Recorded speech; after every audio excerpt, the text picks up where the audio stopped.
Irmãos queridos,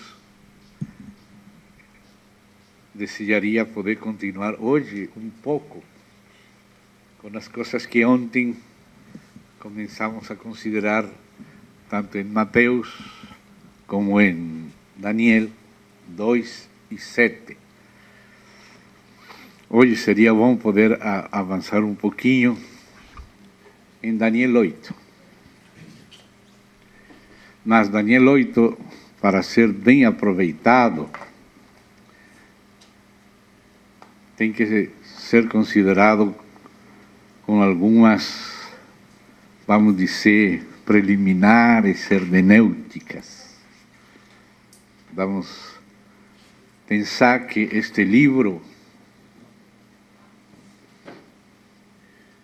é um livro, a Bíblia em geral, e especialmente este capítulo e outros que, com a ajuda do Senhor, estaríamos considerando. É um livro que requer ter em conta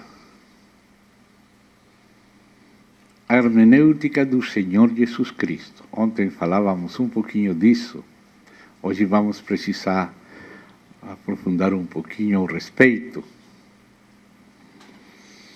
Porque, às vezes, nós podemos esquecer que este livro foi inspirado pelo Espírito Santo com a intenção de chegar a todo mundo, a pessoas de todas as culturas, de todas as raças, de todas as épocas, de todas as condições humanas.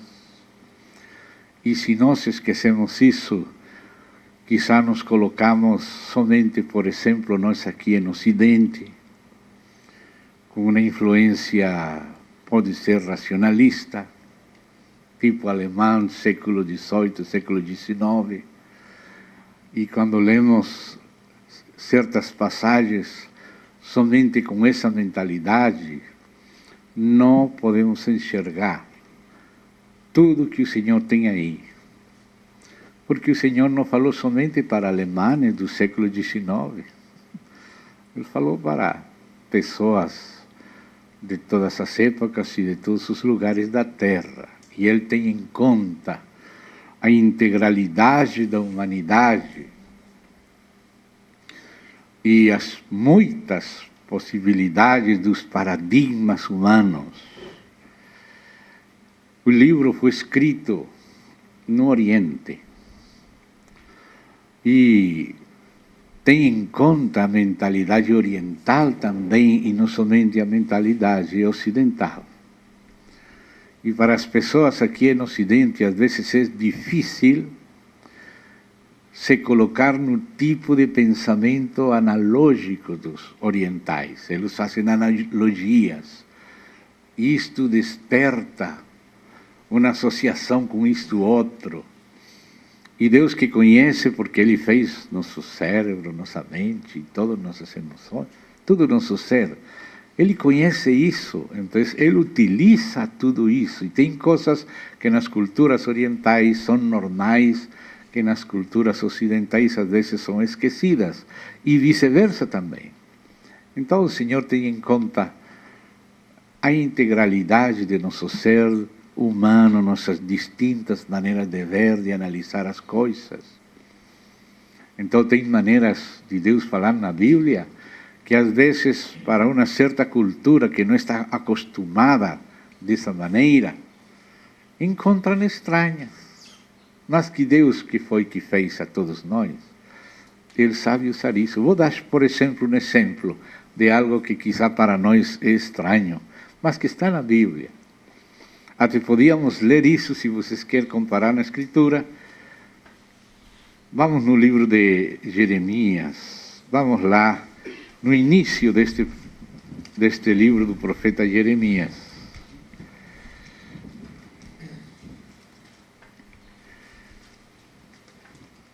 Lá no capítulo 1 de Jeremias.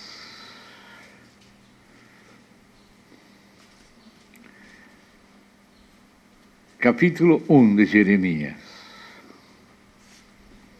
Tenho aqui duas versões para comparar elas quando seja necessário, poder ter pelo menos um melhor acesso, já que não temos o próprio texto hebraico acá, mas no rodapé, aqui esta versão que tem aberta tem uma explicação que esta outra não tem aqui, então vai nos ajudar.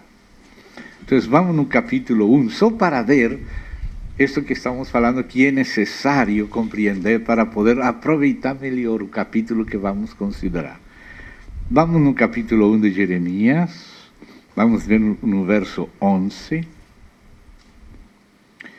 Veio ainda a palavra do Senhor dizendo: que vês tu, Jeremias? Respondi: vejo uma vara de amendoeira. Disse-me o Senhor: viste bem, porque eu velo sobre a minha palavra para a cumprir. Aqui uno diz: que estranho, que tem a ver uma amendoeira com isto, se dá conta? Mas vou ler aqui com a ajuda das notas de rodapé acerca do hebraico, e vocês vão entender um tipo de pensamento analógico que Deus usa. É o próprio Deus que usa isso, que para a mentalidade ocidental é estranha. Então estamos começando por aqui só para poder ver alguns assuntos hermenêuticos ou de interpretação que nos ajudem a aproveitar o capítulo. Então, vou ler agora aqui em espanhol, passando do espanhol de Reina e Valera para o português. E tendo em conta a palavra no hebraico. Diz assim, verso 11. A palavra de Yahvé veio a mim dizendo: que vês tu, Jeremias? E disse: veio uma vara de amendoeira. Aí tem uma chamada para rodapé. A palavra amendoeira ou almendro, ou aquela planta que produz amêndoas, no hebraico se pronuncia shaket. Shaket. Deus mostrou para Jeremias um shaket, ou seja, uma árvore de amêndoas. Mas a pronúncia é shaket. E agora diz: veio a minha palavra de Yahvé por segunda vez dizendo, verso 12, e me disse Yahvé: bem tens visto. Deus fala que ele viu bem. Ele que viu? Ele viu um shaket, uma árvore de amêndoas, chamada de shaket. Porque eu apressuro a minha palavra para pôr ela por obra. Apressuro. É shaket. Amendoeira é shaket. Apressurar a sua palavra é shaket. E ainda no hebraico, eles quando vão ensinar você a pronunciar, ele disse: coloca a boca como se vai falar A. Então você coloca, vai falar A. Mas agora não fale A, fale O, mas com a boca como se fosse falar A. Então, vamos fazer o nosso exercício. Coloca para falar A, mas não fale A, fale O. A, não fica nem A nem O. Fica A.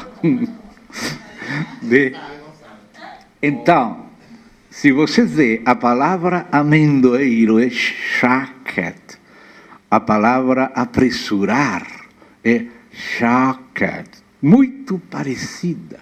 Mas apressurar é uma coisa e amendoeiro é outra. Mas Deus utiliza o parecido do som, das pronúncias, de amendoeiro e de apressurar.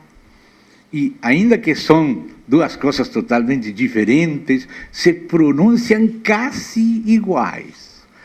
Então existe uma associação de uma coisa com a outra por causa do parecido da pronúncia. Então Deus fala da segunda coisa usando a primeira coisa. Ele mostra um amendoeiro que sabe que se pronuncia shaket, e como essa pronúncia é parecida àquela de apressurar, shaket, então Deus sabe que esta visão se associa com a outra por causa da similaridade da pronúncia. Produz uma analogia. Quando você escuta esta, se lembra da outra. Isso é algo normal que acontece na mente oriental. Existem essas analogias. Uma coisa faz pensar na outra. Não é comum aqui na mentalidade ocidental, racionalista, esse tipo de associações, mas existem na mente. As pessoas falam isso de presságio, por exemplo, um presságio. Vem, Saúl se prende do manto de Samuel e se rasga aquele manto. E isso serviu de presságio.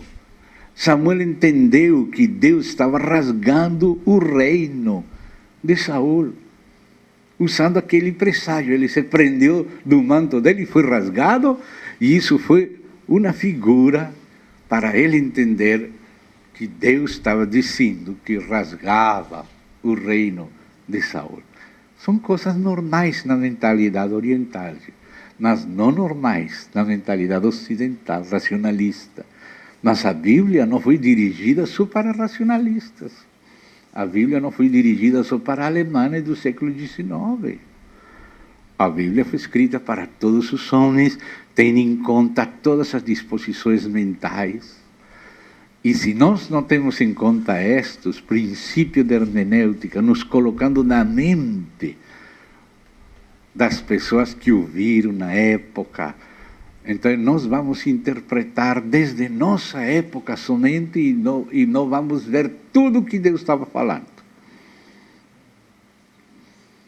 Então, agora que vamos estudar capítulo 8 de Daniel, vamos precisar ter em conta algumas dessas características do pensamento oriental.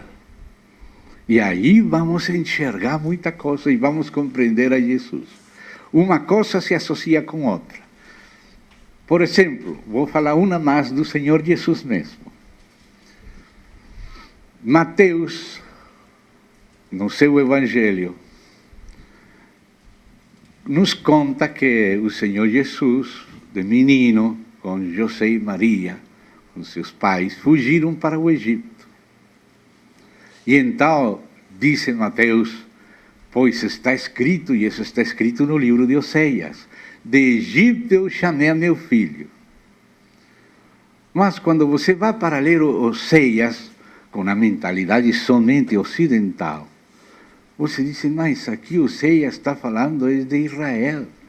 Está contando a história de Israel, que Israel estava cativo no Egito, e que Deus trouxe Israel do Egito. Mas aqui Mateus está interpretando que era uma profecia acerca de Cristo, que Deus traria seu filho do Egito. Então, para a mentalidade ocidental é como difícil aplicar a vinda de Israel do Egito e a vinda de Jesus do Egito. Mas a mentalidade oriental, o que quer dizer é o seguinte, assim como Deus trouxe Israel do Egito, também vai trazer seu filho do Egito, ou assim trouxe seu filho do Egito. Então, as alegorias são mais comuns na mentalidade oriental. E a tipologia, por causa disso. Você vê Isaac carregando a lenha, subindo o Monte Moriá, para ser sacrificado. E depois vê ele voltando vivo quando subiu para ser sacrificado, carregando a lenha do seu próprio sacrifício. Aí você vê o Senhor Jesus Cristo, como se fosse Isaac, porque Isaac, a semente de Abraão, figura de Cristo. Você vê a Jesus carregando a cruz, rumo ao Monte Moriá, o mesmo monte. E depois viu Jesus Cristo ressuscitado, e por isso diz, em Hebreus, diz que em sentido figurado recebeu Isaac como ressuscitado. Então essa palavra sentido figurado. Sentido figurado, às vezes não é muito comum na mentalidade ocidental, mas é normal. Paulo lia, por exemplo, Gênesis, lia a história de Adão e Eva, e ele não somente via Adão e Eva, Paulo via que Adão era figura de Cristo, E fala assim em Romanos, Adão, o qual é figura daquele que viria, ele dormiu aquela morte profunda, como se fosse a morte de Cristo. E nessa morte ele foi ferido no costado, e tomaram a costela e fizeram uma Eva para ele. E assim Cristo também na morte da cruz foi ferido com uma lança no costado, saiu sangue e água, portanto a igreja é formada pela redenção. É como se Eva tivesse saído do costado de Adão, a mesma coisa, a igreja saindo do costado de Cristo. É uma analogia, é uma associação de parecidos. Depois Paulo vem e lê a história de Abraão, a história de Sara, de Agar, de Ismael, de Isaac. E ele não somente está lendo uma história, nós, quizá com nossa mentalidade ocidental, vamos ler, se é uma história deles lá, do passado, não tem nada a ver conosco. Mas Paulo não. E isso que ele foi escolhido nesse sítio de Sicília, Tarso de Cilícia, Sicília na Itália, Cilícia, onde aquelas culturas ocidentais e orientais se juntavam, assim como também em Alexandria, para ter uma mentalidade mais ampla. E ele, quando lia aquelas histórias, ele disse, mas estas duas mulheres são os dois pactos. Que vai pensar? Duas mulheres, dois pactos? Mas ele via. Sara se corresponde com o antigo pacto, com o novo pacto. Agar se corresponde com o antigo pacto. Ismael é aquele nascido da carne. Isaac é aquele nascido pela intervenção do Espírito. E isto é uma alegoria. Ele começava a ver coisas pelo próprio Espírito Santo que eram verdade. E em verdade Deus tinha colocado sua mão naquela história para projetar tipologia, alegoria e profecia. Então, a mentalidade da Bíblia é mais larga que a mentalidade somente ocidental. Ela inclui a totalidade das possibilidades de uso da mente, do entendimento dos homens para todas as culturas. Só vimos alguns exemplos, tem muitos mais. Agora vamos precisar ver outro aspecto que a própria Bíblia ensina que é assim. Quando você vê a interpretação, ou seja, a hermenêutica de Jesus Cristo acerca disto, e já fizemos menção ontem, vou fazer menção agora, que é necessário. Vemos que Jesus interpretava coisas que os ocidentais de hoje não acostumam. Quase a generalidade dos comentaristas, quando você vai ver de que está falando Daniel 8, Daniel 11, eles ficam presos somente no cumprimento típico da história de Antíoco Epífanes. E eles interpretam, sim, isto foi cumprido na história de Antíoco Epífanes. E é verdade. Você pega aquele livro chamado dos Macabeus, e no livro dos Macabeus conta a história desde Alexandre Magno e todo aquele período dos generais dele e aquelas dinastias que surgiram daqueles generais, como estava profetizado. Aquele chifre que foi quebrado e saíram 4 em seu lugar, e por isso aquele leopardo tinha 4 asas e 4 cabeças. Aqueles generais caçando, Lisímaco, Seleuco, Ptolomeu de Alexandre Magno, que formaram aquelas dinastias, entre elas os Seleucidas de Seleuco, Nicanor e os demais, nas quais estavam os Antíocos com os Seleucidas, aqueles dos Sul, os Ptolomeus, etc. Você vê que a Bíblia começa a falar assim, dessa maneira, e você vê, quando lê a profecia, que realmente houve um cumprimento da profecia de Daniel 8, a profecia de Daniel 11 e outros detalhes com Antíoco Epífanes. O que você não percebia e que às vezes os comentaristas ocidentais não percebem é que na Bíblia existem cumprimentos tipológicos e cumprimentos cíclicos que avançam até um cumprimento final. Isso está na Bíblia. E por isso o Senhor Jesus, quando se encontrou com as palavras de Daniel, especialmente com essa frase, que é a frase-chave para interpretar Daniel e depois Apocalipse e Tessalonicenses e outras, quando virdes no lugar santo abominação desoladora, que é a que fala a palavra exata, que é traduzido abominável da desolação, mas não fala do abominável, que é o anticristo, senão da abominação desoladora, ou seja, a imagem da besta, de que falou o profeta Daniel, aquele que lhe entenda. Daniel falou isso aqui no capítulo que hoje vamos ler, 8. Falou de novo no 9, falou de novo lá no 11. Disso falou Jesus, falou Paulo, falou João. O que não entendemos, às vezes, nós como ocidentais, é que Deus prepara o entendimento do cumprimento final através de cumprimentos tipológicos. E por isso Jesus não ficou satisfeito com que Antíoco Epifanes tivesse dado um cumprimento típico. Jesus colocou essas palavras ainda no futuro, como se o que aconteceu com Antíoco Epifanes não era suficiente. Porque o próprio anjo Gabriel fala que aquilo era para o tempo do fim e não para o tempo de Antíoco Epifanes.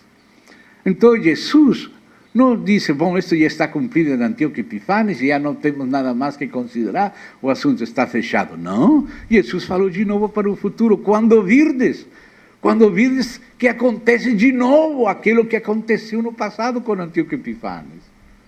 Vê? Veio no ano 70, no ano com Tito, a destruição de Jerusalém, tudo isso, e acontece muita coisa, e parece que já foi o cumprimento final. Jerusalém foi destruída e todo esse assunto.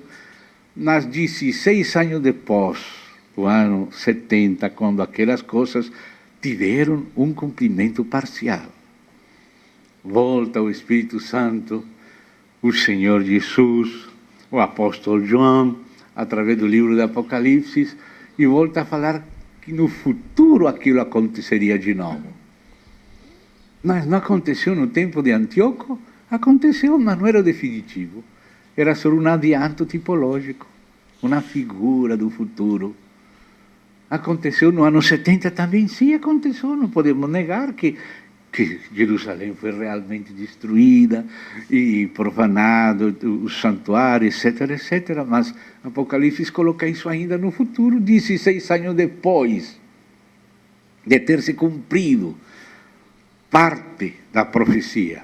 No ano 70, fala de novo, porque o Apocalipse, o mais tarde que podemos colocar, o mais cedo, é o ano 86, porque esse foi o ano em que morreu Domiciano, que colocou preso a João, e quando o seu sucessor Nerva libertou, depois da morte de Domiciano, aos presos políticos, João era um desses presos políticos na ilha de Patmos, e ele voltou para Éfeso, onde acabavam de matar a Timóteo com espada, e aí ele continuou seu ministério, escreveu o Evangelho, escreveu as epístolas. Se dá conta que o mais tarde que pode colocar é 86, que foi a morte de Domiciano. Então, 16 anos de ter se cumprido profecias de Jesus no ano 70, as profecias continuam sendo anunciadas ainda para outro futuro. Então você vê que houve cumprimentos cíclicos, assim como se avança na casa de Deus. Você vê quando se descreve a casa de Deus para passar do primeiro andar ao segundo e do segundo andar ao terceiro, a escada não é direta, sino uma escada em caracol. Dá uma volta e passa por aqui, volta a passar por aqui, um pouquinho mais avançado, volta e passa de novo e vai subindo em caracol, repetindo uma nova chance da mesma experiência para crescer e avançar. Não vai direto, sino que vai avançando, dando voltas, como se repetindo, agora vai ter outra oportunidade, a ver como vai reagir agora. e agora de novo, e agora de novo. E isso não somente que se pode ver na Bíblia, sino que está explicitamente previsto por Deus na Bíblia. Eu gostaria, se vocês querem me acompanhar, vamos ver pelo menos 4 versículos testigos de que isto é dessa maneira. Vamos no livro de Eclesiastes, o Eclesiastés, o Kohelet, como é chamado no hebraico. Vamos inicialmente a ver 2 versos, testemunhas, no capítulo 1. Eclesiastés, capítulo 1, versos 9 e 10. Aqui é Salomão, que foi aquele homem mais sábio da época dele. Está depois de Provérbios, antes de Cantares, assim nesta disposição, nestas Bíblias. Então aí vem Eclesiastes, o Kohelet, o pregador. Isto Deus mostrou para Salomão. Deus mostrou para Salomão. E disse Salomão assim, já bem velhinho, já retornando de sua volta por lá, fora. E disse o seguinte, capítulo 1, verso 9 e verso 10. O que foi, ou seja, coisas do passado que já aconteceram. O que foi é o que há de ser. Ou seja, que no futuro vai se repetir o que aconteceu no passado. Você vê essa percepção que teve Salomão pela graça do Espírito de Deus. O que foi no passado é o que há de ser. E o que se fez, isso se tornará a fazer.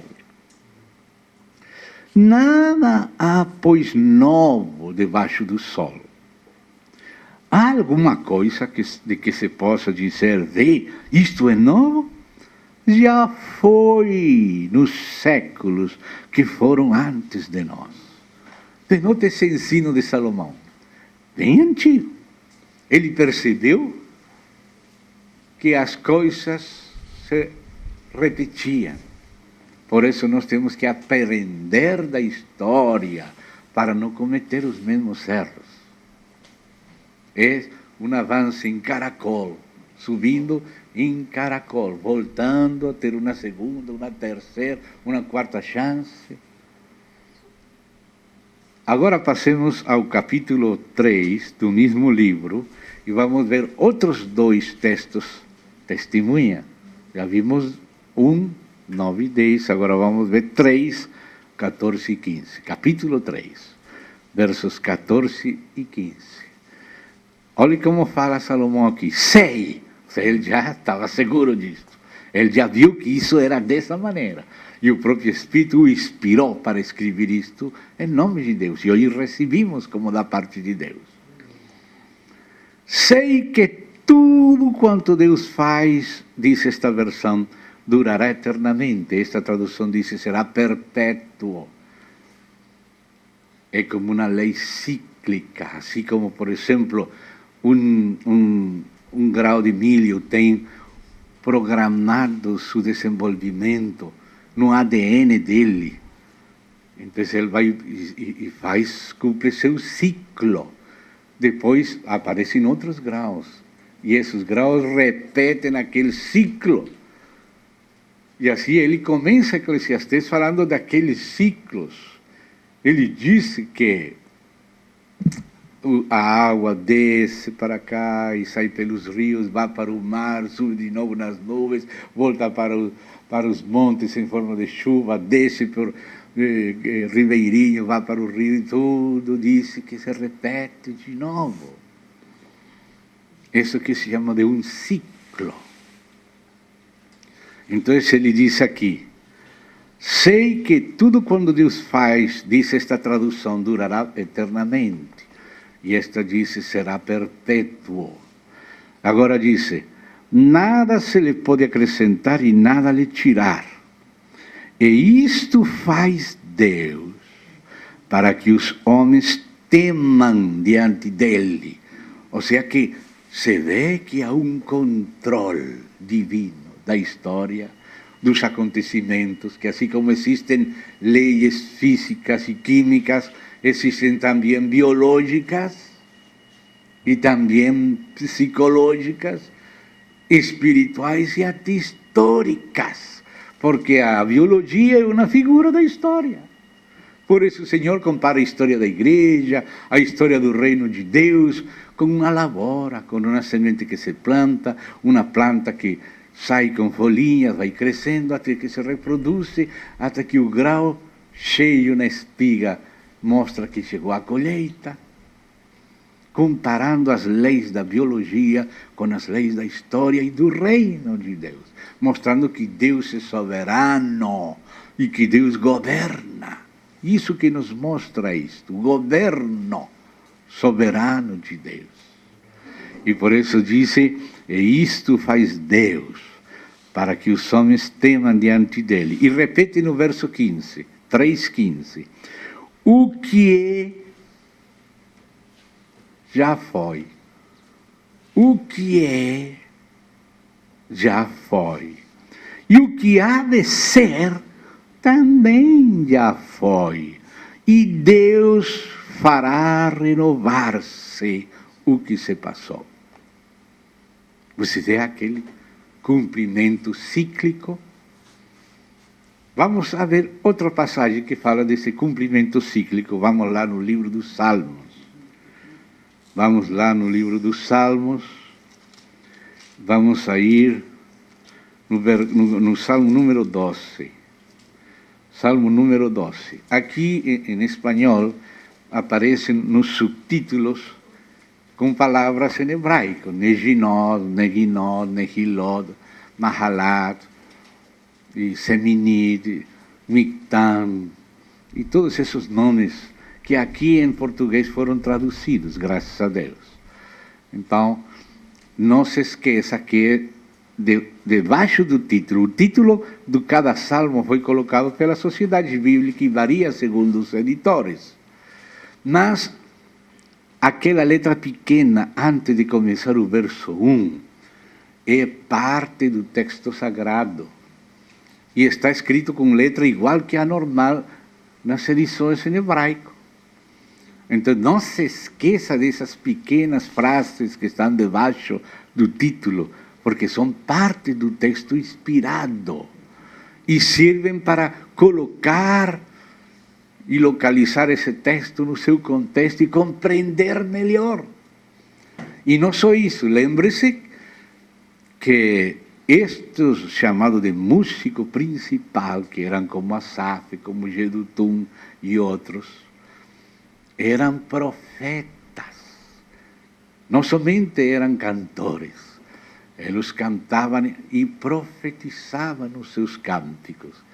E são também profecias. E o Senhor, quando citava os salmos, os citava não só como palavras de um cancioneiro, de um himnário de Israel, mas como palavras do Espírito. E olhe como fala este Salmo 12, o primeiro verso, mas que não é o número 1, é antes do verso 1, que é parte.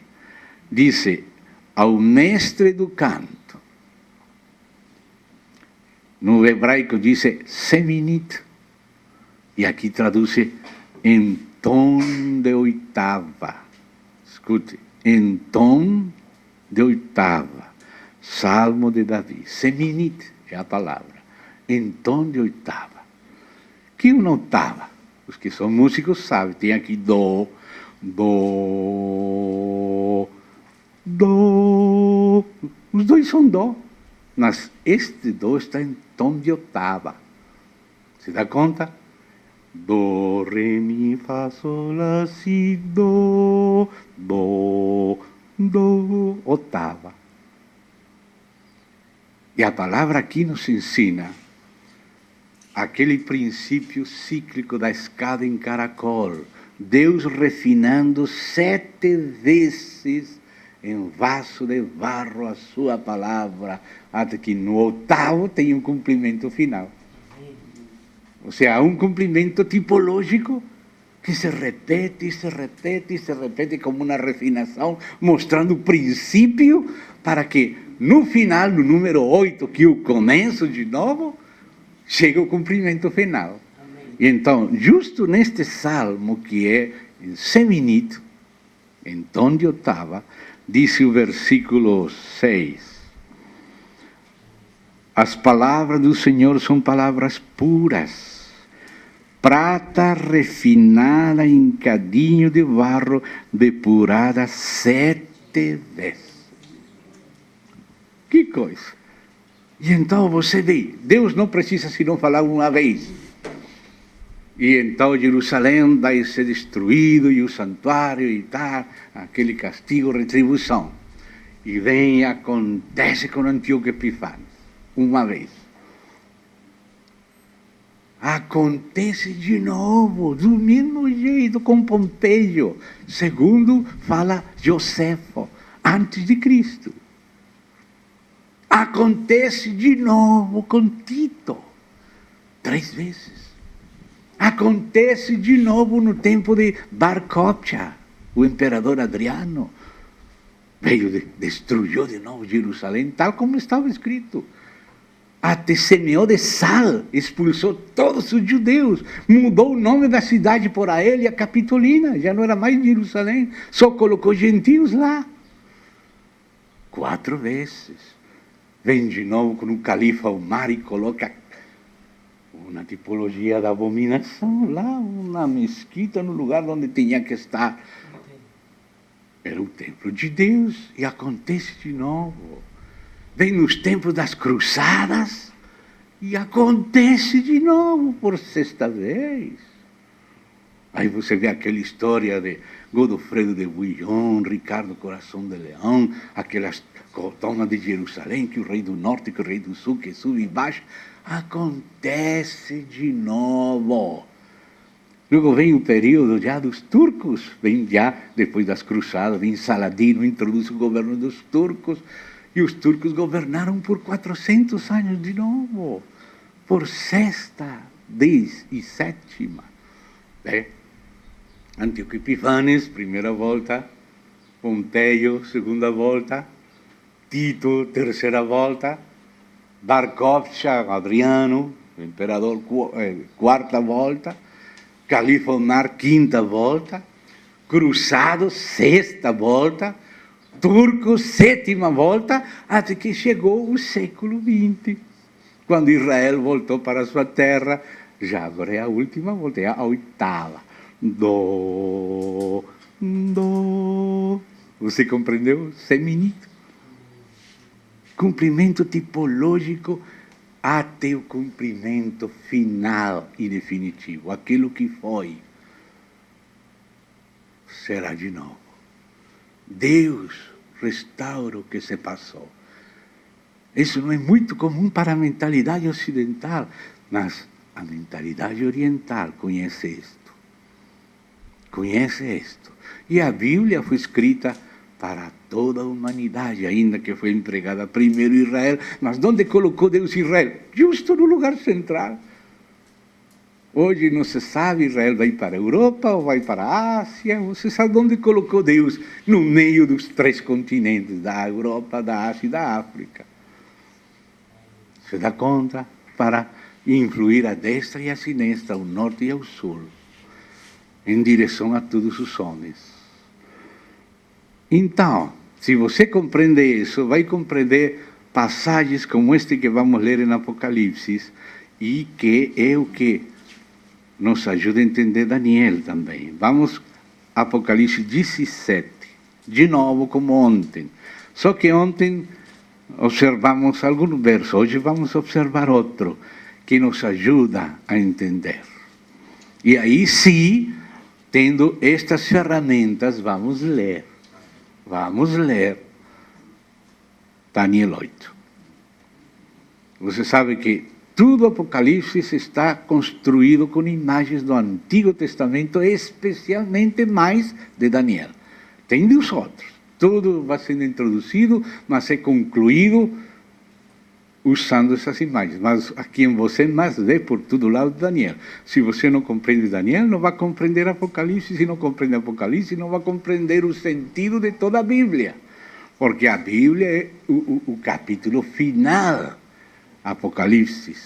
O capítulo final da Bíblia é Apocalipse. Se não temos Apocalipse, é como aquela novela de Kafka, que começa e não termina. O Castelo, qualquer outra das novelas de Kafka. São novelas que vai, dá e volta, e burocracia procurando, não sabe o que está procurando, alguma coisa. Termina a novela e continua a procura e não sabe, não chegou a nenhuma parte, não tem conclusão. Isso seria a Bíblia se não tivéssemos Apocalipse. Não saberíamos aonde vai tudo. Né? Tudo começa, dá volta e volta e volta, termina a novela e continua dando volta e aí ficou. Estranha essa novela de Kafka. Eu gostava muito das novelas de Kafka quando era jovem. Você vê esse princípio aí?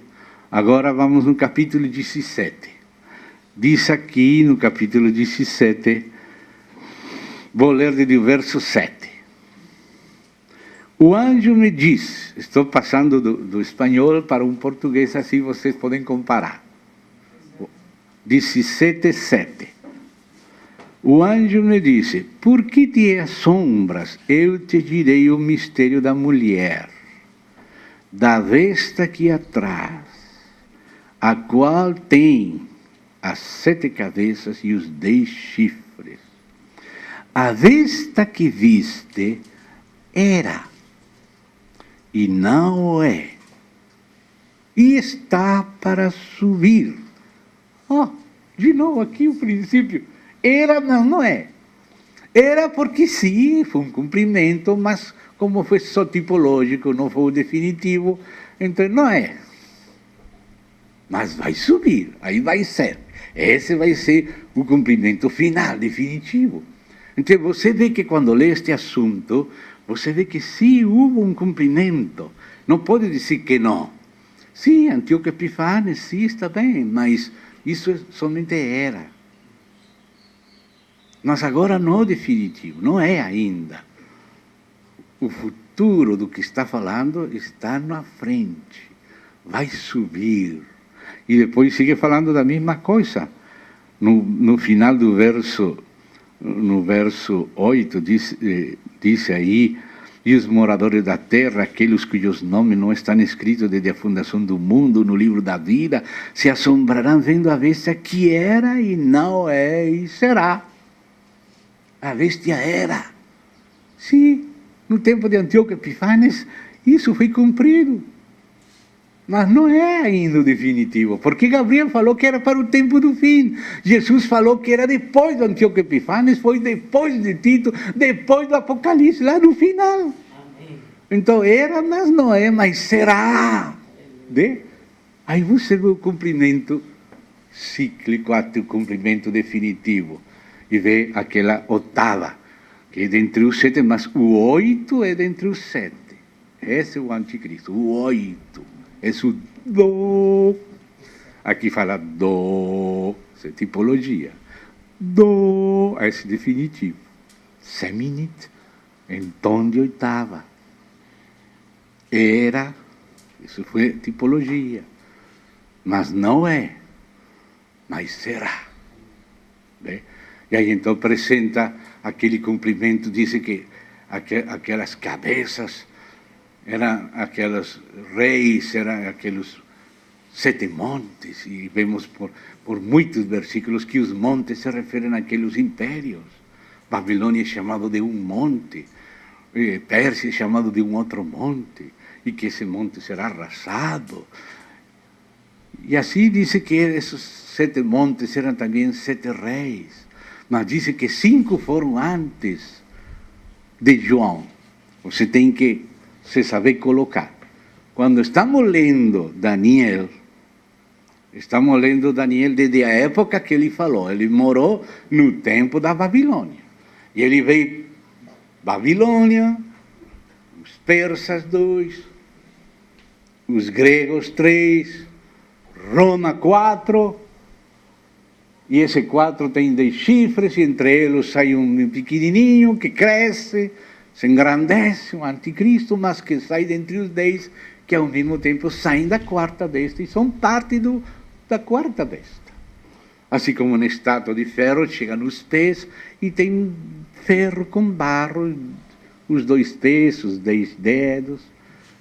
Nasce um reino dividido, mas dividido, um é dividido. Dividido, as duas coisas ao tempo. Princípio de nacionalismo, eu guardo minha língua, minha nação, minha etnia, mas ao mesmo tempo preciso me associar com os outros para ser Europa. Então você vê aquela contradição interna de nacionalismo e federalismo, e no final vence o federalismo. Os 10 dão a sua autoridade à besta. Um reino dividido, forte e frágil. Então, assim é que avança a história. A profecia mostra isso dessa maneira. Então, se enxergamos isso, diz que 5 eram. Agora, Daniel viu 4. Mas porque Daniel viu desde Babilônia até o reino do fim, dos santos. Então, ele viu Babilônia, Pérsia, Grécia e Roma. E depois os santos do Altíssimo. Porque aquele quarto incluía aquele de chifres e aquele outro que surgiu entre eles.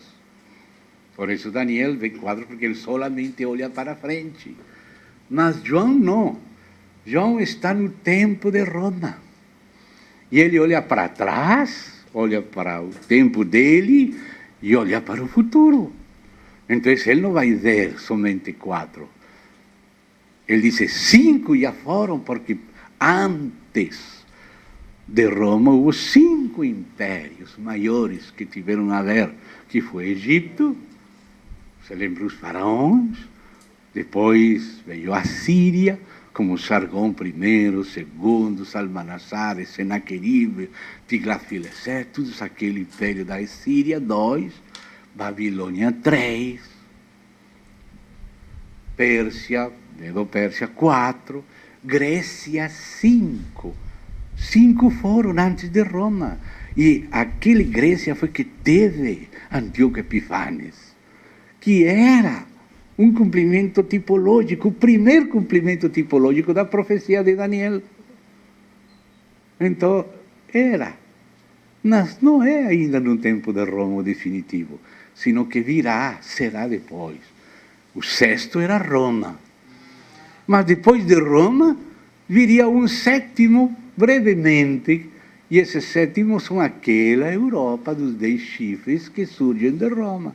Mas depois vem o 8º, que é dentre os 7, aquele 8º que é o anticristo, a bestia que será definitiva.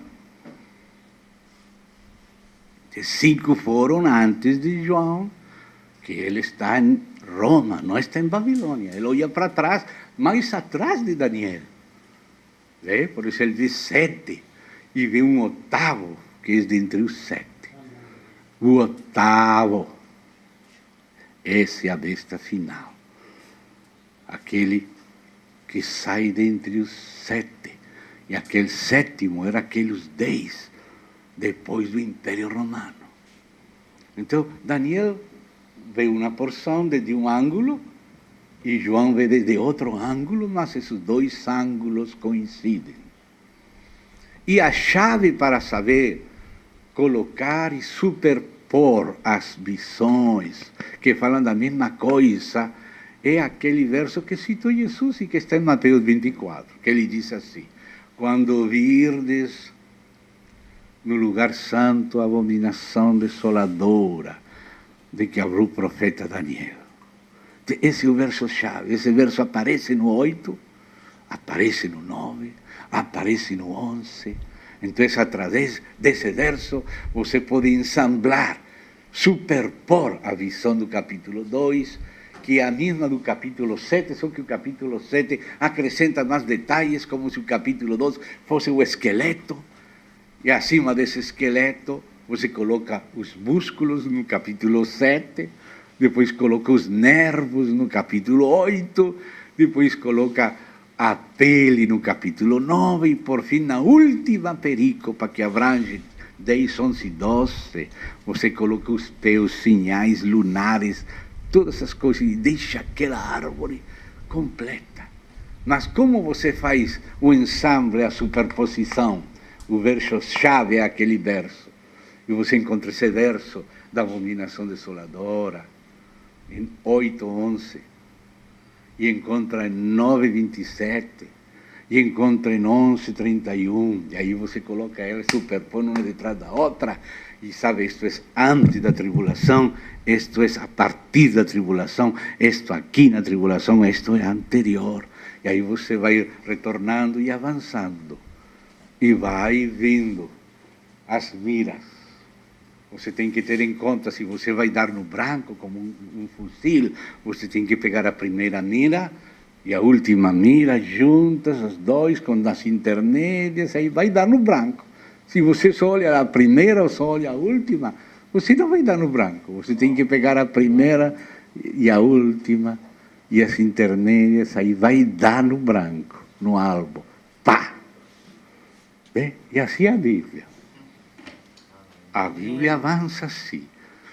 Então, quando vamos ler capítulo 8 de Daniel, que vamos ler, não vamos ter tempo para mais por enquanto, esta manhã, você vai ver que houve um primeiro cumprimento tipológico que se deu em Antíoco Epífanes, e que às vezes os comentaristas param aí, porque são ocidentais, influídos pela alta crítica e o modernismo, especialmente que surgiu na Alemanha, passou para os ingleses, e agora a maioria dos seminários são modernistas, não conhecem a hermenêutica conservadora do Senhor Jesus Cristo e dos santos. Por isso quero recomendar um livro, irmãos, um livro que combate de maneira excelentíssima todos aqueles ataques do modernismo contra Daniel. Já desde a época antiga, o primeiro ataque a fundo contra Daniel foi Porfírio, um filósofo neoplatônico chamado de Porfírio. Ele atacou Daniel. Por que faço menção de Porfírio? Porque os ataques modernos dos modernistas somente repetem Porfírio. Então, Porfírio, o que falava Porfírio? Ele era um filósofo pagão, ele não era cristão, mas era um erudito. Ele disse, não, Daniel não foi, esse livro que chamam de Daniel, esse não foi escrito por Daniel, não. Porque ele está falando o que aconteceu no tempo de Antíoco Epífanes. Então, se alguma pessoa lá, depois do tempo de Antíoco Epífanes, que já conhecia essa história post-eventum, ou seja, depois que já aconteceu, então fiz uma história em forma de profecia, como se realmente fosse uma profecia de Daniel, falando o que aconteceria no tempo de Antíoco, mas realmente isso não pode acontecer. Isso foi escrito depois que aconteceu. Essa é a mentalidade de Porfírio, dos pagãos, que é a mesma mentalidade que entrou nos críticos. Os principais críticos de Daniel, especialmente Cornell, Samuel Roller Driver. Então, eles veem esse assunto e isso que se está ensinando nos seminários e que aparece nos comentários. Mas precisamos, por isso quero recomendar aos irmãos um livro, Estudios em Daniel, de Robert Dick Wilson. Se podem conseguir essa obra, se podem traduzir, nós já conseguimos em inglês e algum irmão está traduzindo o espanhol lá em Bogotá. Recomendo essa obra, porque é uma obra excelentíssima, onde o irmão entra objeção histórica por objeção crítica, uma por uma, desfazendo todas elas, de uma maneira maravilhosa. Então, o livro do irmão, que é um homem de Deus, um erudito piedoso, chamado Robert Dick, D-I, latina, C-K, Wilson, com W. Robert Dick Wilson. Tem várias obras nesse campo da alta crítica, da história, da baixa crítica e tudo isso. É uma obra excelente. Studios in Daniel, em Daniel. recomendo. Por quê? Porque nestes tempos em que o Senhor está abrindo Daniel para desenmascarar o anticristo vai querer usar toda aquela crítica que vem de Porfírio e todos aqueles modernistas para atacar a inspiração e a historicidade de Daniel, porque ele quer usar isso para seu governo, ele quer mudar os tempos, mudar a lei, isso que está escrito que faria o anticristo. Então nós precisamos, como igreja, pelo menos os anciãos, os obreiros, os mestres, pelo menos que estejam bem armados com irmãos que Deus deu à igreja e que nos ajudam. Eu recomendo os irmãos ler, estar vacinados a tempo, porque se morde a serpente antes de ser encantada, de nada sirve o encantador. Então precisamos conhecer pessoas que fizeram esse trabalho da parte de Deus com muita solvência espiritual e acadêmica ao mesmo tempo. Então eu recomendo essa obra. São 2 volumes em inglês. Estudos em Daniel. Robert Dick Wilson. Agora, algo mais popular, mais resumido. Nosso irmão Josh McDowell, que é um apologeta bem conhecido no Ocidente, ele escreveu Daniel na cova da crítica, não dos leões, sino dos críticos. São os leões de agora. Daniel na cova da crítica. É de Josh McDowell, aquele que escreveu Evidência que exige um veredicto, volume 1, volume 2, mais do que um carpinteiro, este precioso irmão. Nessa obra também é resumida, não é como aquela outra que é erudita. Esta obra toma as coisas principais da erudição e o faz mais popular, mais acessível. E essas pode conseguir em português ou em espanhol. Amém? A outra ainda apenas estamos começando a traduzir. Então, isto é porque estamos numa hora de guerra mesmo. E os irmãos não sabem como é essa guerra, que enfrentam os torpedos. E aí, quando você descobre como você precisa do corpo de Cristo, os irmãos que Deus nos deu como presentes para nos ajudar nessa área.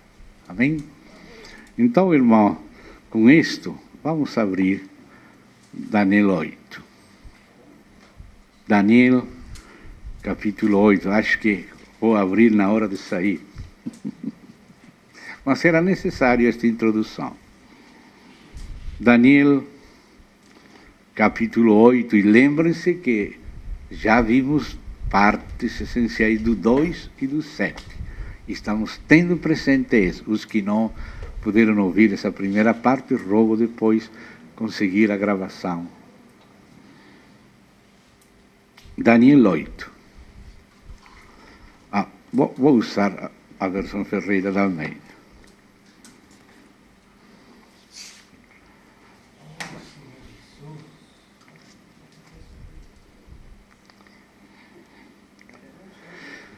Oito, o sol já está chegando aos vossos talones. Irmão, eu sei que tem irmãos que têm que sair. Os que têm que sair, podem sair tranquilo, ninguém vai se escandalizar, tem responsabilidades com a família, com o almoço, podem sair. Amém? Não tem problema. E os que podem ficar, vocês sabem. No ano 3º do reinado do rei Belsassar. Importante isto aqui, porque é no final da Babilônia. Eu, Daniel, tive uma visão depois daquilo que eu tivera ao princípio, ou seja, aquela do capítulo 7. Quando a visão me veio, pareceu-me estar eu na cidadela de Susã, que é província de Elam, Ásia Central, aquela jurisdição do Império dos Persas. Mas ainda ele não estava no tempo da Pérsia, sino ainda nos tempos finais da Babilônia. E vi que estava junto ao rio Ulai. É o mesmo rio que aparece depois também no capítulo 10 até 12.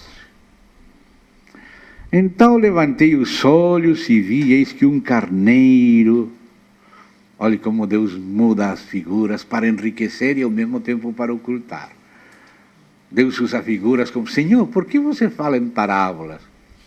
Para que aqueles de fora, não, que não são de dentro, que não são filhos do reino, para que vendo não vejam, para que ouvindo não ouçam, nem entendam. Então ele mudaste as figuras. Antes era uma cabeça de ouro, depois já virou um leão com asas, depois virou outra coisa. Aqui os persas, que vai sendo mostrado como carneiro, primeiro era uns braços de prata, depois era um osso, agora é um carneiro. Grécia era um ventre e muslo de bronze, depois virou um leopardo e depois virou um bode peludo. Deus vai mudando as figuras. É como quando as pessoas têm que mudar de chave no internet, porque já descobriram, vai fechar aqui, tem que abrir um outro e seguir falando. Então ele está falando, acrescentando através das figuras para os de adentro e ocultando para os de fora. Dos ímpios de fora, nenhum deles entenderá. Que isto? Mas os filhos do reino que estão dentro entenderão. Então aqui já começou a falar dos persas, mas já não falava deles como urso, nem como braço de prata, senão como carneiro. Levantei os olhos e vi, eis que um carneiro estava diante do rio, o qual tinha 2 chifres. E os 2 chifres eram altos, mas um mais alto do que o outro, e o mais alto subiu por último. Porque os persas eram mais fortes que os medos, mas os medos foi que começaram. Por isso aparece Dario o medo, mas depois Ciro o persa. E vi que o carneiro dava marradas para o ocidente, para o norte e para o sul. Essas são as chamadas guerras médicas dos medos e dos persas, quando se estendeu aquele reino. E nenhum dos animais, porque Deus chama aquelas que nós chamamos civilizações, Deus chama de animais, lhe podiam resistir, nem havia quem pudesse livrar-se do seu poder. Ele, porém, fazia segundo a sua vontade e assim se engrandecia. Vamos parar aqui, vamos ir a outro lugar da casa, lá, vamos na porta, lá tem uma madeira, debaixo tem uma chave lá. Só a esposa sabe que a chave está debaixo da madeira. O marido disse: lá está, quando você venha, busca lá e te deixa a chave. Então vamos lá debaixo da madeira no verso 20. No verso 20 vamos buscar a chave lá. No verso 20 diz: aquele carneiro que viste com 2 chifres são os reis da Pérsia e de Média e da Pérsia. Mas não disse no início, disse em outro lugar. As pessoas vão lendo e se esquecem, quando chega aqui não se lembra do outro. Se dá conta? Mas você chegou à porta aqui, onde que isso que é esse carneiro, esses chifres, que é? Lá tem debaixo, lá tem uma chave. Vai, pega a chave, vem abrir a porta aqui e deixa de novo lá. Então, saímos do verso 4, 5, vimos para 20, pegamos a chave, aquele carneiro que viste com 2 chifres, aquele lá, são os reis da medida persa. Amém, glória a Deus, obrigado. Voltamos de novo, então, para a porta, para trás, no verso 5, estando eu observando, ou seja, vendo a história do Império Persa, eis que um bode vinha do ocidente sobre toda a terra, do ocidente, sobre toda a terra, mas sem tocar no chão, este bode tinha um chifre notável entre os olhos. Dirigiu-se ao carneiro que tinha 2 chifres, ao qual eu tinha visto diante do rio, e correu contra ele com todo o seu furioso poder. Viu chegar perto do carneiro e, enfurecido contra ele, o feriu e lhe quebrou 2 chifres, pois não havia força no carneiro para lhe resistir, mas o bode o lançou por terra e o pisou aos pés, e não houve quem pudesse livrar o carneiro do poder dele. o bode se engrandeceu sobremaneira, e na sua força quebrou-se-lhe o grande chifre, e em seu lugar saíram 4 chifres notáveis para os 4 ventos do céu. Vamos no verso 21. Onde está aquela chave? Mas o bode peludo é o rei da Grécia. O chifre grande entre os olhos é o primeiro rei, ou seja, Alexandre o Grande, Magno. O ter sido quebrado, levantando-se 4 em lugar dele, significa que 4 reinos se levantarão deste povo, mas não com força igual à que ele tinha. Aí você vê a história do Império Grego, as dinastias que surgiram dos 4 generais de Alexandre Magno, que se dividiram no reino, a parte da Macedônia, a parte do norte, a parte da Síria, a parte do Egito, onde saíram os reinos do sul e do norte, especialmente os Seleucidas, de onde vieram os Antíocos, entre os quais surgiu Antíoco Epifanes. No sul, no Egito, por isso aquela cidade no Egito era chamada de Alexandria, e tinha outra chamada lá, já na chamada Terra Santa, de Ptolemaida, lembrando Ptolomeu, os Ptolomeus, os do Egito, as dinastias Seleucidas, tudo está aqui resumido nesta visão. Então, depois disse o seguinte, voltamos ao início. Já vimos aquelas guerras médicas, dos medos e persas para conquistar e logo perdendo com os gregos. Você pode ler acerca dessas guerras em Herodoto, os 9 livros da história, em Tucídides, dessas guerras do Peloponeso, em Genofonte, a Ciropédia, e até nos Macabeus, desde Alexandre Magno até Antíoco Epifanes e os Macabeus. E em outros livros também, Josefo, etc. Então diz aqui, verso 9, de um dos chifres, ou seja, aquele pequeno, agora estamos no 9, capítulo 8, verso 9.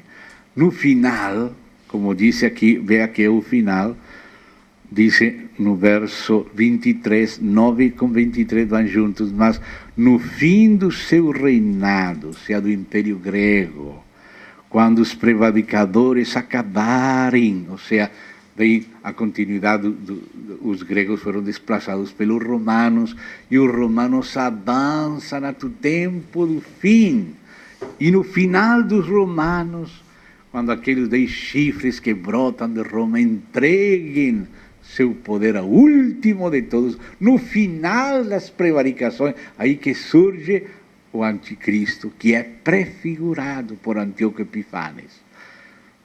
Grécia era antes de Roma, por isso João fala, a bestia era, mas era só um cumprimento típico. Jesus por isso falou, quando virdes no futuro, não é ainda, vai ser de novo, há de ser, será.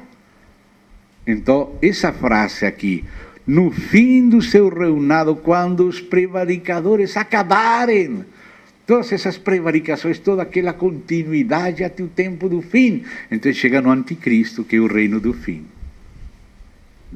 Mas, voltemos para o verso 9, onde introduz, de um dos chifres saiu um chifre pequeno, que no caso tipológico, quando vem falando das dinastias de Grécia, era Antíoco Epifanes.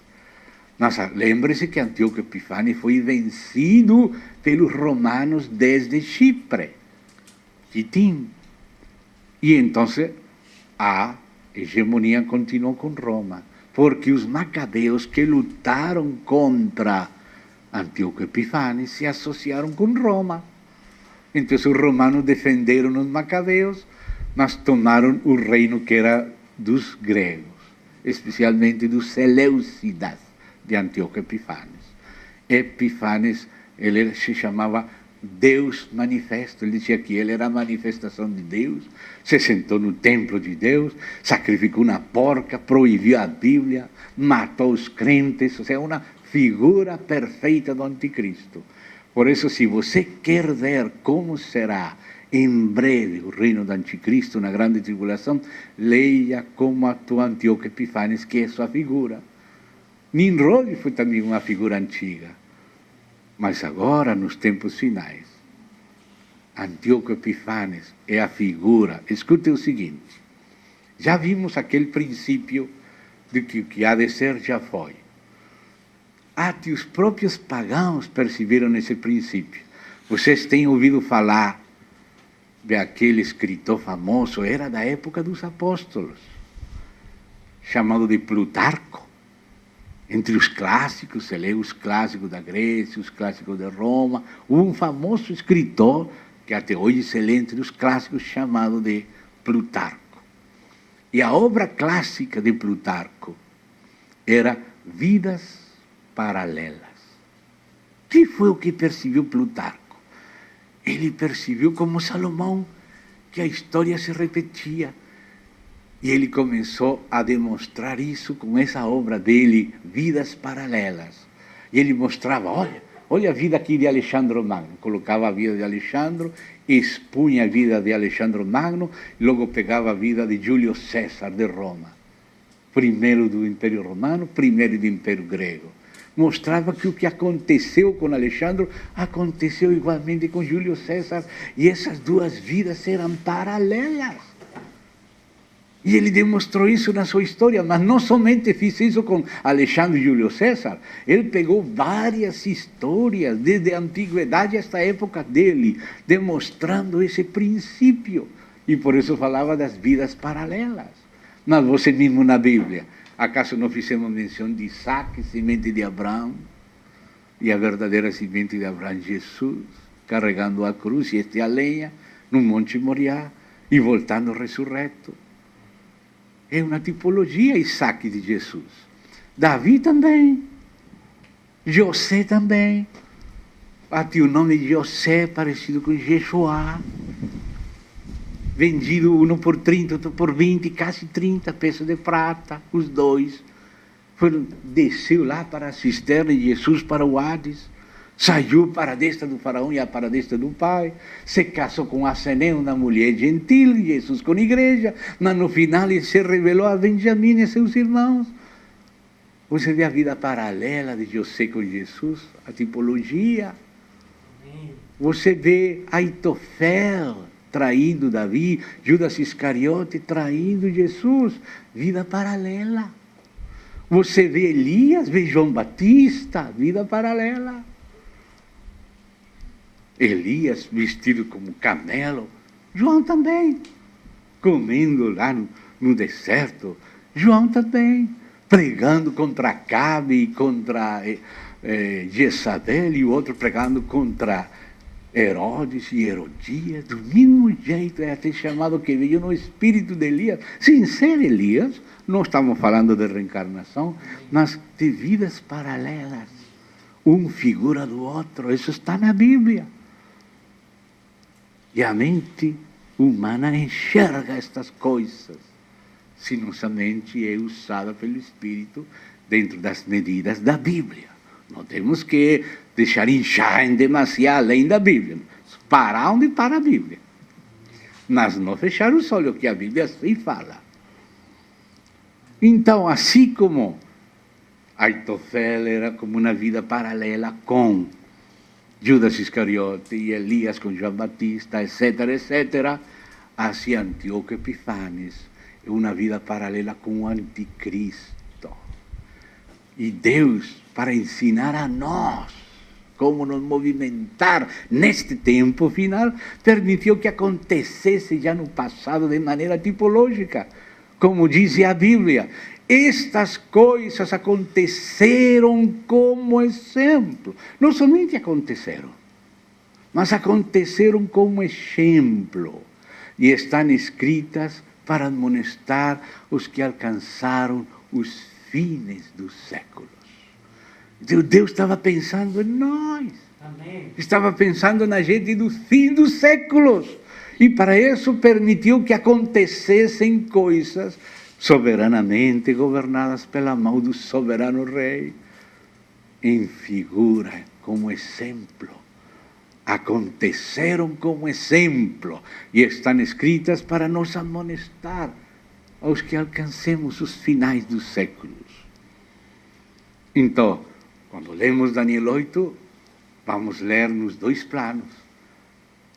Vamos ler no plano de Antíoco Epifânios, aquele plano que, às vezes, os historiadores só leem esse plano, mas não leem que isso foi escrito não para falar de Antíoco Epifânios, sino do anticristo. O próprio Daniel vai falar de si, isto é para o tempo do fim. Claro que aparece antes de Roma, no tempo da Grécia, a bestia era, mas não é, será no futuro. No final, mas já foi, porque Deus restaura o que passou. Aquilo que há de ser já foi. As coisas aconteceram como exemplo e estão escritas para amonestar aos que alcancem os fins dos séculos. Então, temos que ter isso presente para aproveitar bem isto. Então, voltamos aí em Daniel 8. E já começa a falar deste chifre pequeno. Nós já sabemos que este chifre pequeno era, e não é, e será. Então vamos ler do véu para fora e do véu para dentro. Não fazia assim. Paulo disse que os israelitas, quando liam Moisés, não viam um cordeiro, eram salvos pelo sangue do cordeiro, comiam o cordeiro, mas eles não viam a Cristo. Mas quando se convertem a Cristo, começa a ler por fora e por dentro, pelos dois lados. Começa a ler a história e descobre que essa história é uma alegoria. E que uma coisa corresponde com a outra. Se você não percebe estas chaves hermenêuticas que a mesma Bíblia nos dá, você vai perder alguma coisa. Não vai enxergar tudo o que está escrito. Mas se você percebe e lê entre linhas que a história de Antíoco Epifânios é só uma figura, como se fosse uma vida paralela do anticristo, e que está escrito não para o tempo de Antíoco, ainda que a besta era, mas não é. Vai ser, essa é a final. Na oitava final, do, seminita, em tom de oitava. Amém? Então vamos ler aí. Então diz aí, você pode ler desde os dois lados, historicamente e escatologicamente, assim como quando você lia a história da Páscoa, Paulo podia ler das duas maneiras. Paulo podia ler a história de Abraão, de Sara, de duas maneiras. E assim, segundo os Coríntios, capítulo 3, diz que alguns, quando leem a Moisés, têm um véu e não percebem, só lendo o véu para fora. Mas quando se convertem a Cristo, podem ver detrás do véu. Então diz a Bíblia assim, ó. De um dos chifres saiu um chifre pequeno. Outra da mesma expressão do chifre pequeno final. Porque você vê que este pequeno é o último, é que estabelece a abominação desoladora até a vinda do Senhor. Então já vê que está vendo a besta. E era, mas que não é, mas que será. E diz assim, chifre pequeno e se tornou muito forte para o sul. Pongan atenção a este assunto do sul, porque no capítulo 11 vamos ver o que tem a ver com o sul. E nós estamos no sul. Para o oriente e para a terra gloriosa, que é Israel. Cresceu até atingir o exército dos céus. Aquele pequeno disse que cresceu pequeno, mas como seus companheiros viram mais forte que eles, mas agora já entrou na área do mundo espiritual, na área dos principados e potestades. Ele não só vai crescer na política, na economia, porque aquela gente desses lugares elevados, na maçoneria, nos Illuminati, eles se incorporam nos exércitos de Lúcifer. E o dragão é que dá seu poder e autoridade à besta. São pessoas que estão nos dois mundos. Até políticos aqui, mais pequenos, entram em contato com espíritos para ter muita política e muito dinheiro, e até mulheres e coisas dessas. Usam o ocultismo para isso. E este personagem fará a mesma coisa. E o predileto de Lúcifer. Então diz aqui, cresceu até atingir o exército dos céus, e alguns do exército das estrelas lançou por terra. Porque você sabe o que vai acontecer no tempo do fim, não? Como haverá muita classe de espírito maligno se movendo na terra, e os pisou. Sim, engrandeceu-se até o príncipe do exército, que é o Senhor Jesus, o Messias, ele é o príncipe do exército. No tempo de Antíoco Epifanes, a figura de Cristo era o sumo sacerdote, que nesse tempo era Onias III. E Onias III foi matado por Antíoco Epifanes. Mas o verdadeiro príncipe do exército é o Senhor Jesus. E este se levantará contra, como falava Daniel 7, falará palavras contra o Altíssimo, magoará os santos e os perseguirá. Por isso chamam de anticristo.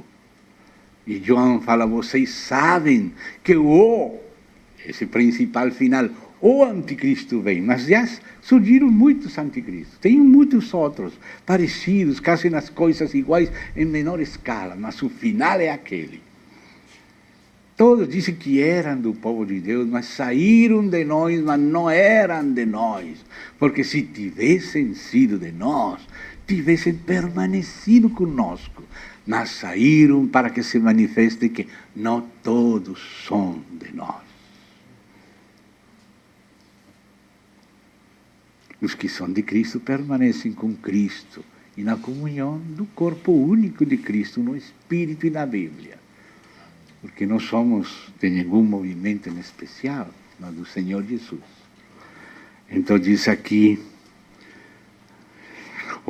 irmão, sim, engrandeceu-se até o príncipe do exército, dele tirou o sacrifício costumado. Isso que faria o anticristo em Daniel 7:27, em 9:27. Aí é que começa a grande tribulação, quando tira o sacrifício costumado. Ontem estivemos falando disso. Nestes dias, que dia é hoje? Hoje é 21 de março de 2010. Ou seja, hoje é o primeiro dia do ano, na elíptica. E hoje é o primeiro dia do primeiro mês de Aviv Nissan. Hoje. Se você espera 10 dias, o cordeiro tinha que ser apresentado para o dia 14 de Aviv Nissan ser sacrificado. Jesus foi sacrificado 14 de Nissan, ou de Aviv, que é dois nomes do mesmo mês, a hora que falava a profecia. E os israelitas querem, a partir deste ano, começar de novo a estabelecer o sacrifício costumado. Porque o anticristo tem pensado tirar o sacrifício costumado, se sentar no santuário como Deus, se fazendo passar por Deus. Portanto, o templo, o terceiro templo, tem que ser reconstruído, e para isso o sacrifício costumado, o ano litúrgico que começa pela Páscoa, que agora estamos por começar, neste mês. Este mês é o primeiro dia, hoje é o primeiro dia do ano bíblico e cósmico, hoje. E neste dia estamos falando isto. Eles, os judeus, convocaram a todos os judeus da terra. Você encontra na internet aqueles formulários de inscrição para o sacrifício contínuo. Nós já sabemos que é figura de Cristo, mas eles ainda não receberam Cristo, então eles querem voltar a levantar o sacrifício e já tem tudo preparado o altar, e estão convocando todo mundo para celebrar agora. iniciar de novo o ciclo litúrgico neste mês nosso, neste mês de Aviv Nissan. A chamada Semana Santa é a que eles chamam de Páscoa, que começa 21 e continua uma parte em abril. Se isso acontece agora, falo condicional, se isso acontece agora e começa agora o contínuo sacrifício de novo, começa a conta das 2.300 tardes e manhãs, o qual significa que já agora entramos na última semana de Daniel. A 70ª semana de anos. Se eles conseguem, ainda no meio da oposição de todo mundo, restabelecer a Páscoa e o ciclo litúrgico e depois os fundamentos, como com Esdras, primeiro foi o altar, depois os fundamentos, depois o templo, como o tabernáculo. A Páscoa foi no ano, e no ano seguinte, no mês seguinte, foi o tabernáculo. Assim em Esdras também começou restaurando primeiro o altar, para poder pôr os fundamentos do templo e depois restaurar a casa. Então assim vai ser agora. E onde que estamos? Estamos nessa hora, irmãos. Nessa hora. Se acontece. Mas eles estão fazendo tudo o que podem para que aconteça. Já estão acontecendo coisas na Europa que tem a ver com isto, e estão acontecendo coisas em Israel. Já a Europa convidou Israel a entrar na União Europeia. Já tem partido em Israel que quer entrar na União Europeia. Se eles entram na União Europeia, vão ser enganados. Vão estar debaixo daquele que agora governa na Europa, aquele que surgiu já entre os 10 chifres da Europa, que já está funcionando. Já está em exercício. Só que isso está na primeira parte de pactos, de arranjos. E o que diz aqui, coloque atenção no que diz aqui. Estamos em Daniel 8. Diz, verso 11, 8:11 é o verso chave que Jesus falou, quando virdes. Isso é, esse é o verso no qual as demais visões encaixam, se superpõem aí, através dele. Aí vai colocando. Então, esse é o verso-chave. E diz aqui, sim, engrandeceu-se até o príncipe do exército, dele tirou o sacrifício costumado, e o lugar do seu santuário foi deitado abaixo. Ou seja, o templo que pensam reconstruir agora, que já tem pré-fabricado, vai ser reconstruído, o sacrifício antes vai ser começado, e então o anticristo se sentará nesse lugar para se fazer passar por Deus. E que diz Paulo, baseado em Daniel, baseado em Cristo, em Apocalipse, ainda que Paulo não conhecia Apocalipse, mas Apocalipse fala do mesmo. Então diz assim, verso 12, o exército lhe foi entregue. O que acontece se Israel obedece a Berlusconi, que chegou em Jerusalém em nome da Europa, para ligar Roma e Jerusalém num casamento? O que acontece se Israel, os que são modernistas, são enganados por não receber o Messias? Jesus falou, eu vim no nome do meu Pai e não me recevistes, outro virá em seu próprio nome, esse recebereis. O que acontece se eles entram na União Europeia? Vão ficar debaixo do governo da besta.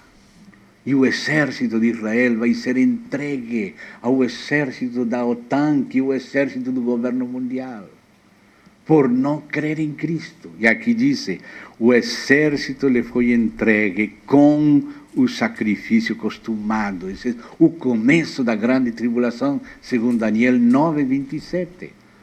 Diz que a primeira parte da semana, diz que faria pacto com muitos. Esses são os tratados, os pactos que vão preparando esse governo mundial.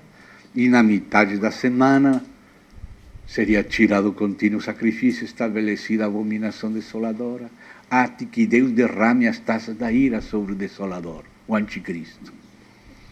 Esse 9:27 encaixa com 8:11 e com 11:31. Fala da mesma coisa, só que acrescentando mais e mais detalhes. Do simples para o complexo. Então diz aqui.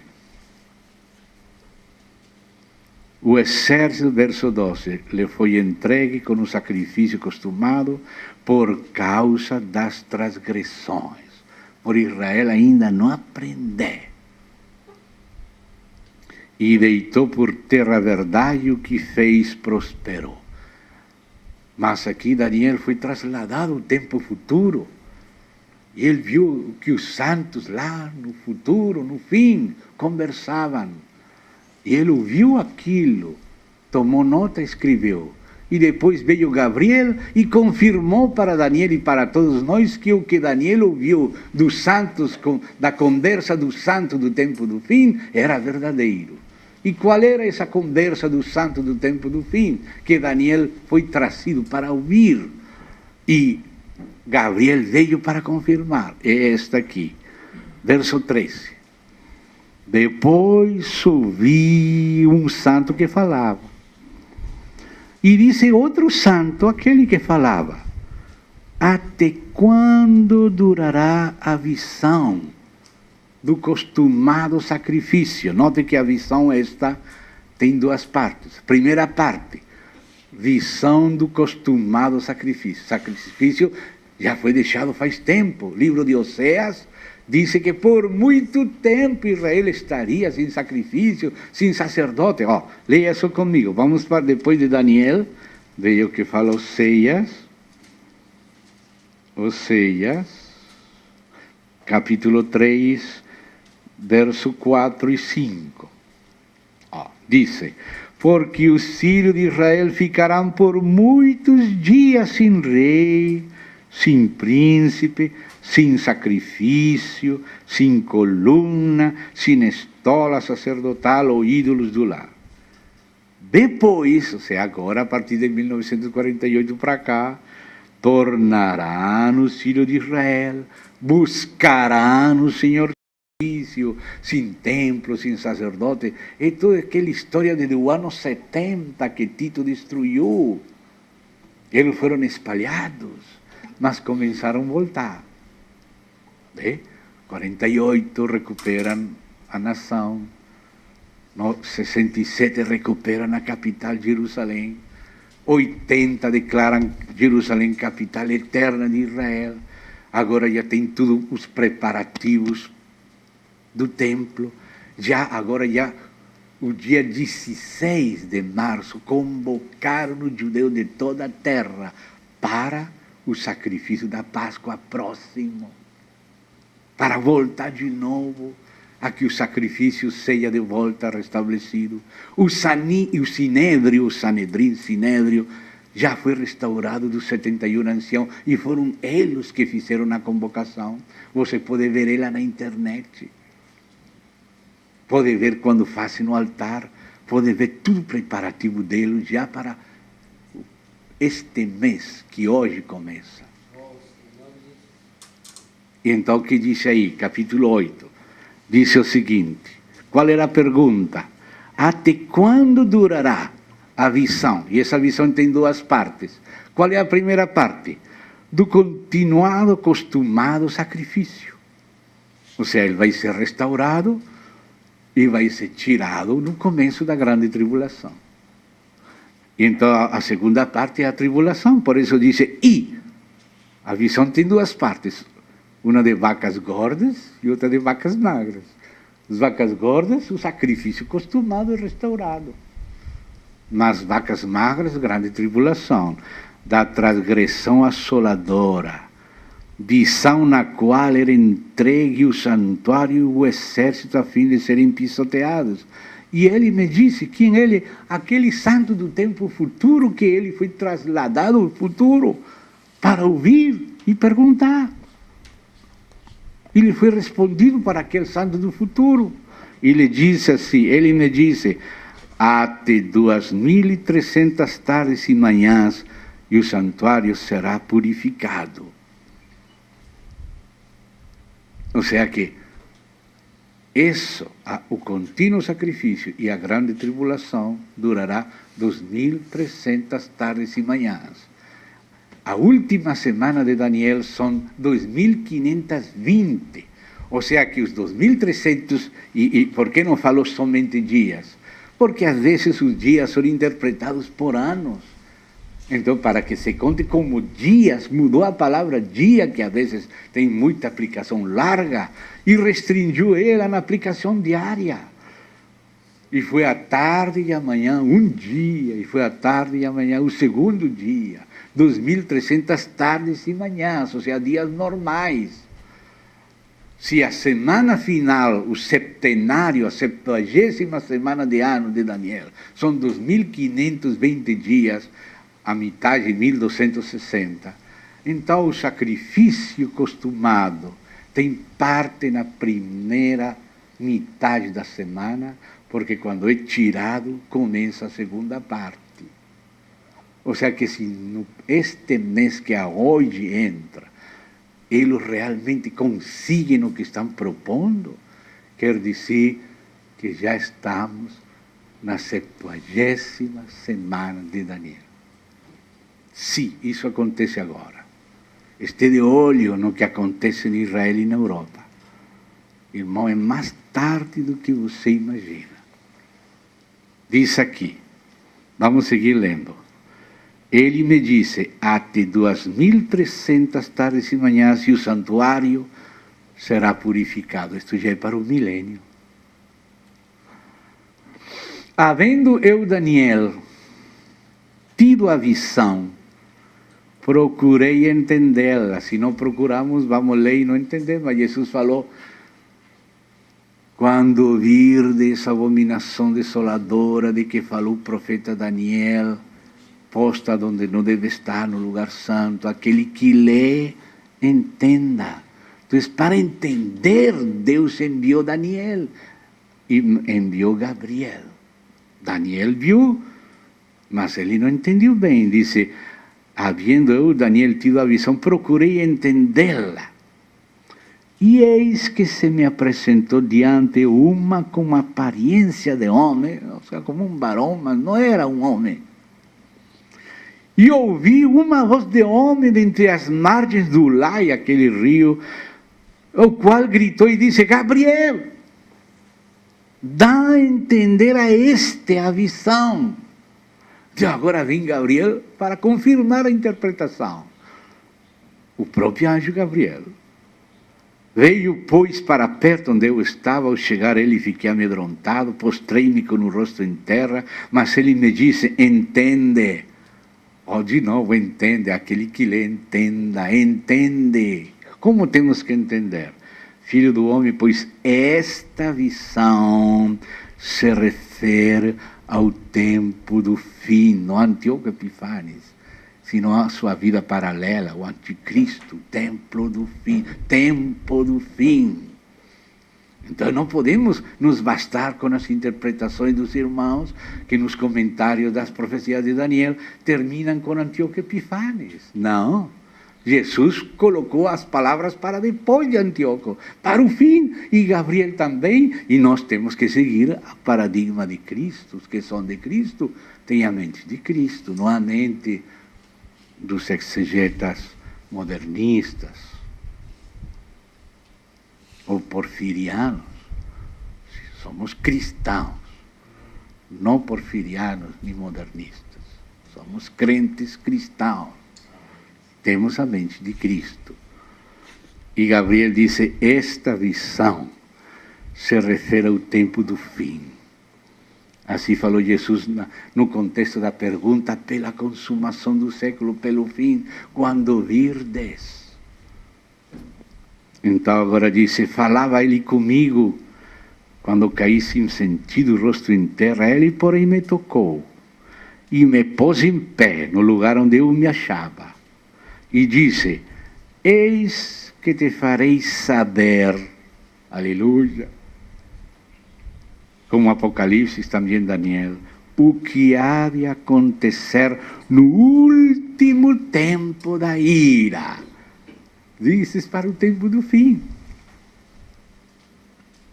Porque esta visão se refere ao tempo determinado do fim. 3 vezes falou a mesma coisa. Então não podemos parar em Antíoco Epifânio, nem em Pompeio, nem em Tito, nem Bar Kokhba, nem Califa Omar, nem nas cruzadas, nem nos turcos, Saladino, etc. Não, é o tempo do fim. Amém. Para isso era a visão. Sim, a besta era, mas não é. Será essa que será, essa para esse tempo que é. O demais será para nos ilustrar esse tempo, mas esse tempo é o nosso tempo. Amém. Então diz aqui, verso 20, aquele carneiro, aquele lá, bem atrás, que viste com 2 chifres, são os reis da Mídia e da Pérsia. Mas o bode peludo é o rei da Grécia. O chifre grande entre os olhos é o primeiro rei, Alexandre o Grande, o Magno. O ter sido quebrado, levantando-se 4 em lugar dele, significa que 4 reinos se levantarão deste povo, mas não com força igual a que ele tinha. Mas no fim do seu reinado, ou seja, quando chegaram os romanos, e quando chega esse príncipe romano, e o povo desse príncipe que viria, que disse Daniel 9, que veria naquelas prevaricações e desolações até o fim. Esse que aparece aqui no verso 23. No fim do seu reinado. Quando os prevaricadores acabarem, ou seja, já se acabaram todos, muitos prevaricadores, agora só vai ficar o último, que é o anticristo, do tempo do fim. Então disse, levantar-se a um rei de feroz catadura, entendido de intrigas. Grande é o seu poder, mas não por sua própria força. Ele vem como um chifre pequeno, mas vai se engrandecendo. Causará estupendas destruições. Olha o que nos está avisando o Senhor. O que causará. Prosperará e fará o que lhe aprover. Destruirá os poderosos, porque disse que com o auxílio de um Deus que não era os deuses pais, o dragão que dará seu poder à besta, se tomará fortalezas, submeterá todos aqueles das elites servindo ao governo mundial, porque eles se entregaram e nas profecias pagãs dos ocultistas, eles estão esperando ele. Você não tem ouvido falar daquele autor chamado de Virgílio, que escreveu as bucólicas, as geórgicas e outros livros? Ele tem uma profecia muito considerada entre os ocultistas da elite mundial. A profecia de Lucina, o filho de Lúcifer, que no tempo final estabeleceria a idade de ouro dos bruxos. E eles estão esperando isso. E entre eles, já tem até a própria Xuxa canta para ele um cântico. Eu tenho ouvido esse cântico.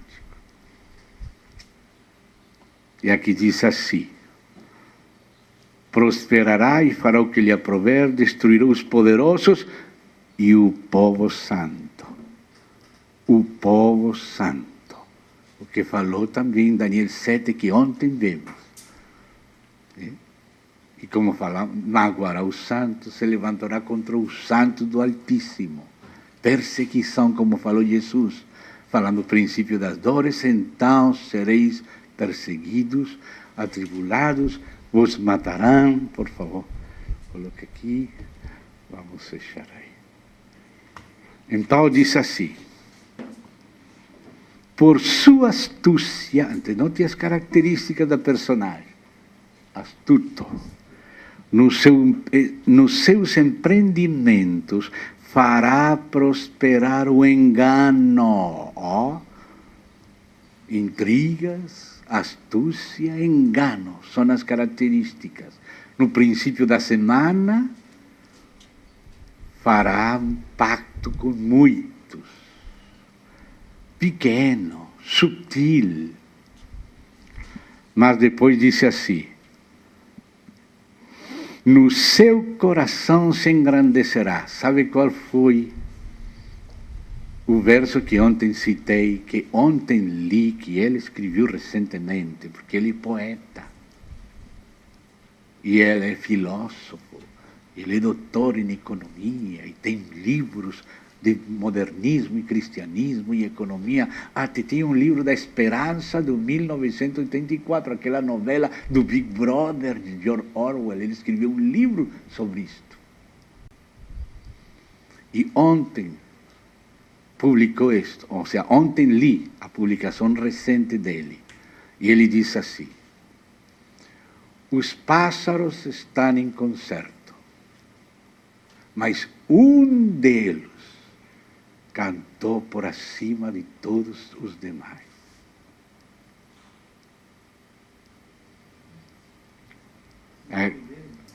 O nome dele é Herman van Rompuy, que significa o Senhor do caminho largo, e outro significado, marido de Roma.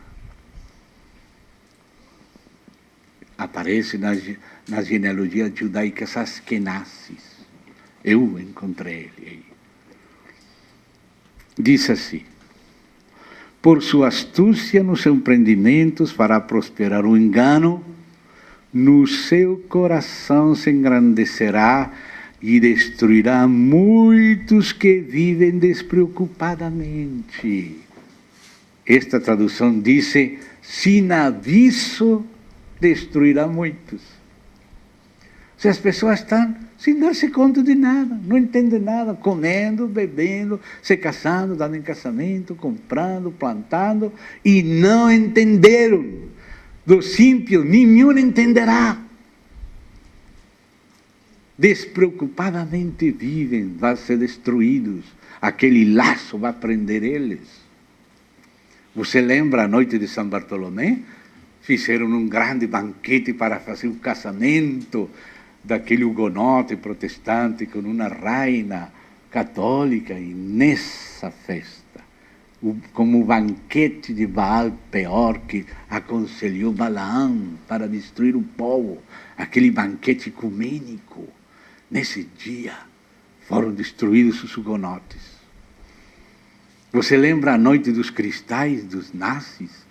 Já tinham identificado as pessoas, chegaram para destruir, mataram, levaram prisioneiros, numa noite que não esperavam.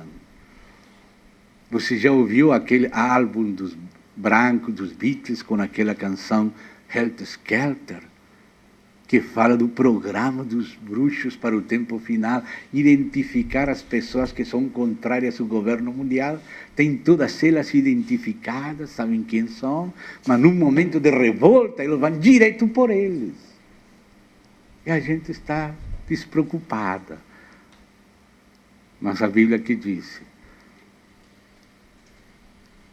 assim, de improviso, como de repente, destruirá sem aviso a muitos. Aqui a tradução não deixa ver essa coisa tão iminente, diz mais suave esta tradução. Destruirá muitos que vivem despreocupadamente. Levantar-se contra o príncipe dos príncipes, é anticristo. Mas será quebrado, sem esforço, de mãos humanas. Não são os homens, mas o próprio Senhor. Aquela pedra que golpeia aquela estátua nos dedos dos pés, naquele reino dividido, e derruba a estátua e estabelece o reino. Mas agora Gabriel continua, e Gabriel confirma as palavras daquele santo do fim, que Daniel ouviu falando, e diz assim: a visão da tarde e da manhã, que foi dita, é verdadeira. Tu, porém, preserva a visão, porque se refere a dias ainda muito distantes.